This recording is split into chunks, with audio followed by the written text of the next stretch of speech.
Identificación de riesgos. Es muy importante saber identificar los riesgos de una metodología de inversión. En este caso, en esta cartera, estos son los principales riesgos.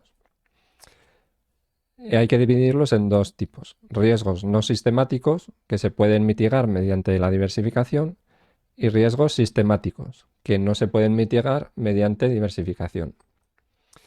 En esta cartera, los riesgos no sistemáticos son estos.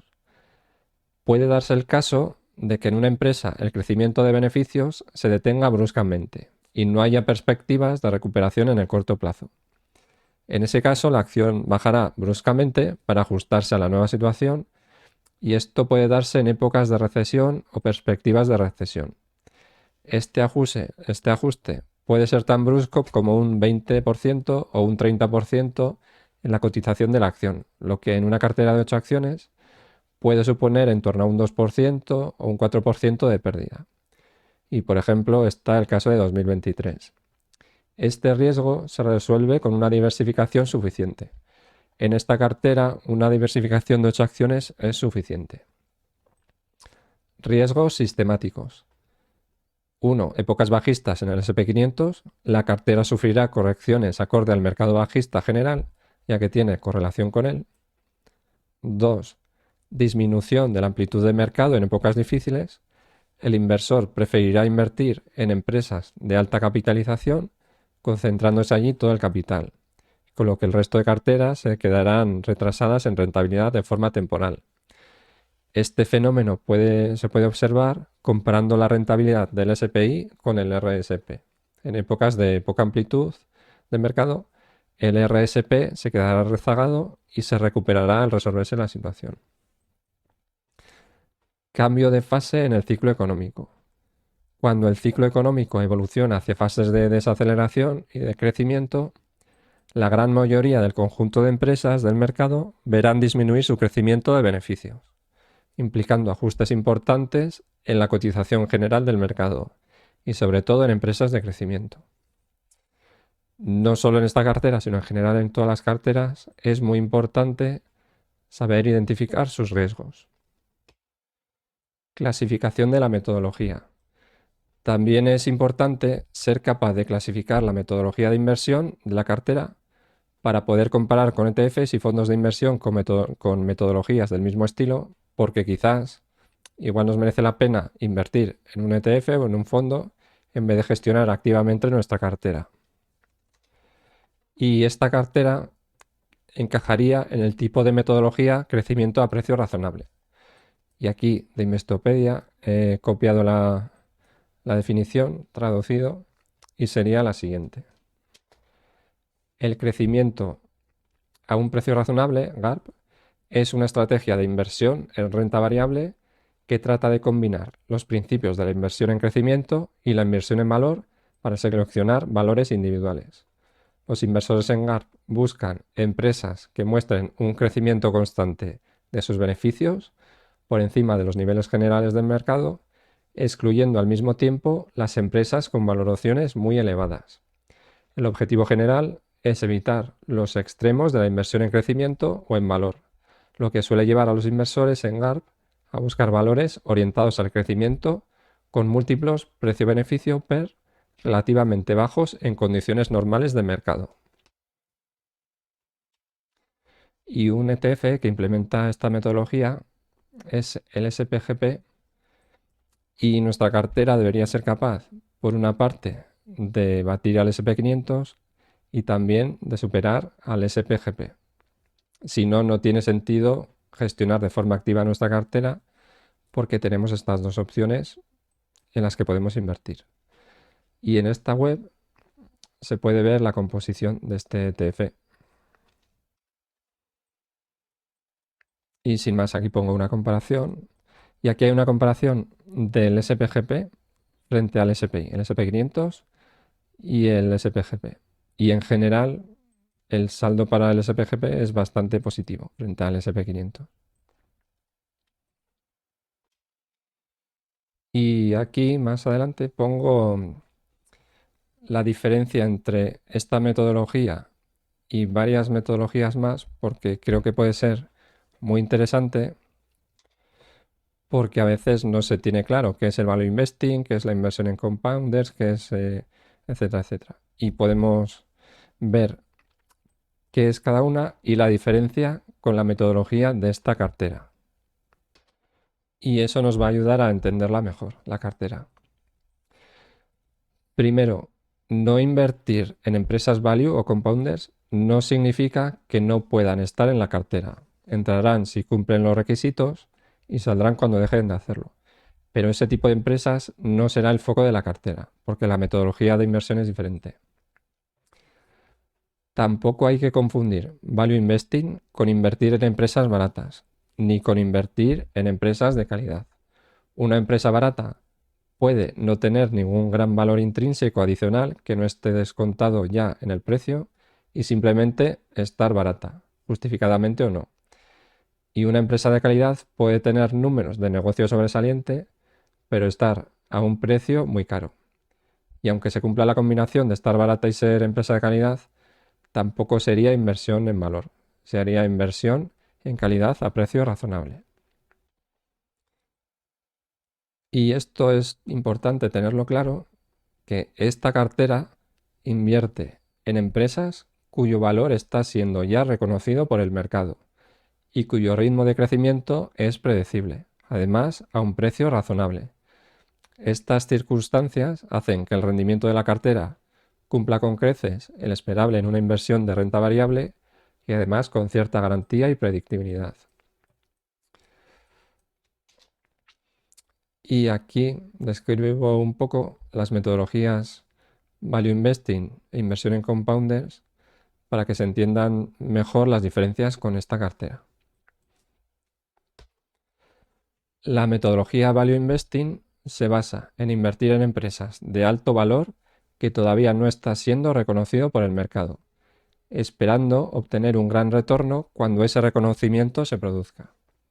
Es una metodología de inversión muy sensata, pero mucho más complicada y menos rentable de lo que en principio parece.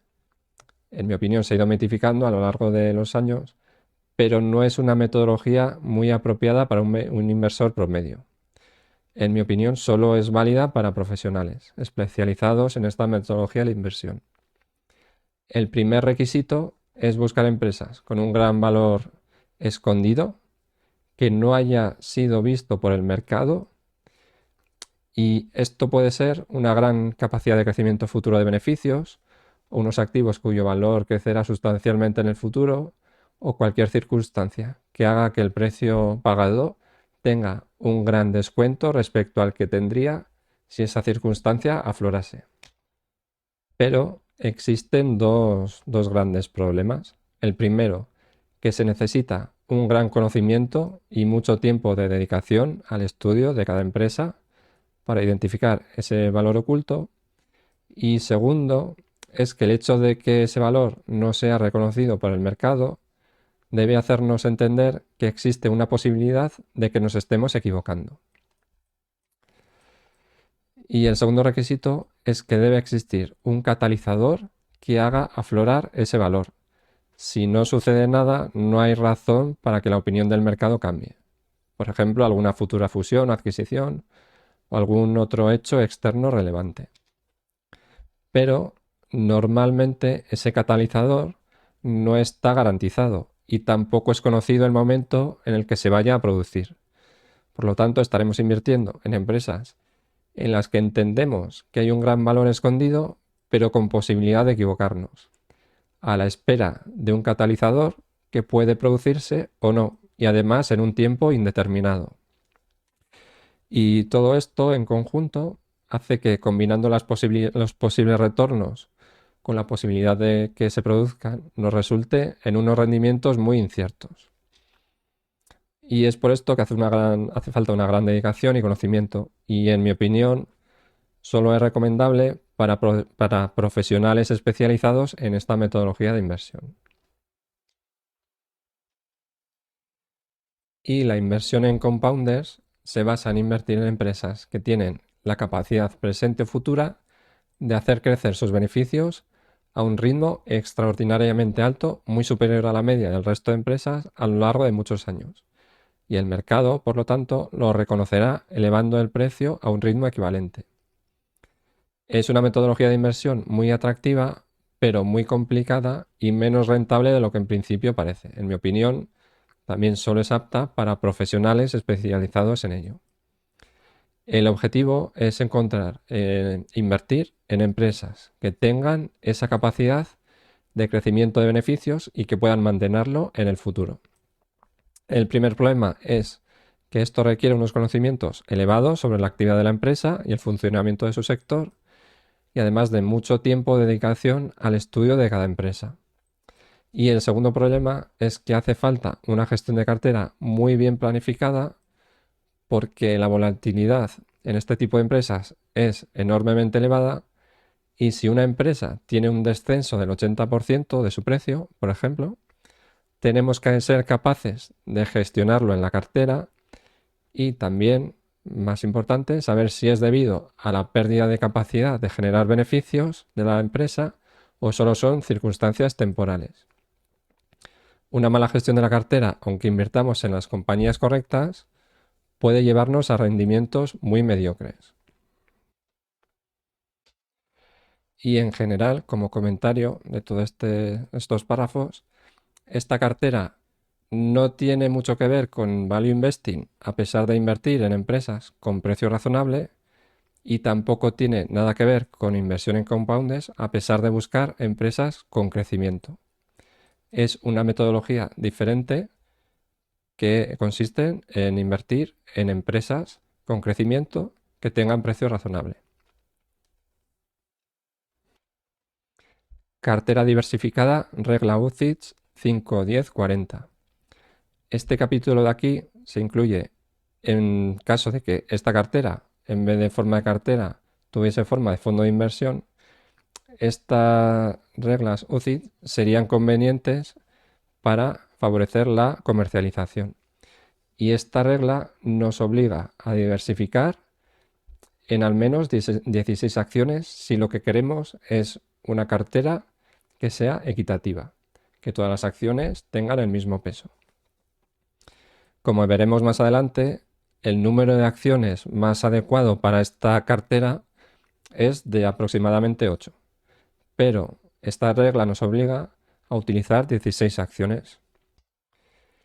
Y para aumentar el número de acciones hasta 16, tendríamos dos opciones: o dividir 8 y 8, añadiendo 8 acciones para tratar de replicar en ese 50% de la cartera el índice, el ETF SPGP, o otra segunda opción es utilizar al índice SP500.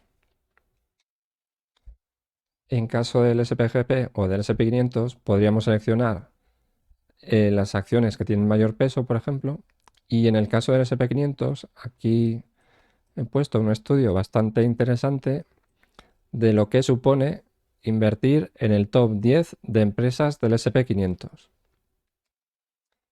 Lo que se ve es que existe una tendencia natural a concentrarse la capitalización en un conjunto pequeño de empresas, y existen diferentes índices de diferente número de empresas, el top 10, el top 20, top 50, y en este gráfico, que se puede construir entrando en esta web directamente, vemos la diferencia entre los índices top 10, top 20, SP500, SP500 de Total Return, SP500 de igual ponderación.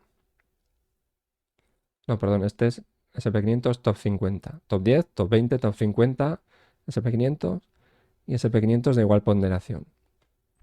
Y se ve que de forma natural existe una mayor rentabilidad conforme el índice se centra en las compañías de mayor capitalización. Esto no tiene por qué ser siempre así, sino que puede darse el caso de que la concentración sea demasiado elevada y entonces el top 10 de capitalización se vaya desinflando, también el top 20, top 50. pero en general no parece mala idea considerar el top 10 de capitalización como el complemento para cumplir esta regla UCITS de diversificación.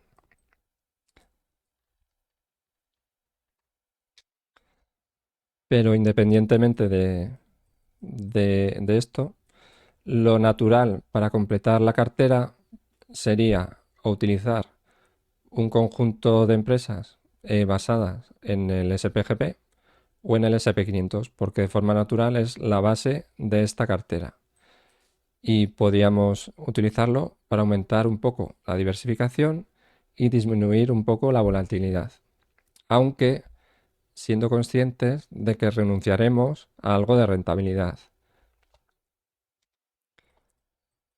Y con esto ya se habría terminado la primera parte del plan de explicación de los fundamentos y podríamos pasar ya a la segunda parte de lo que es la definición del plan de inversión.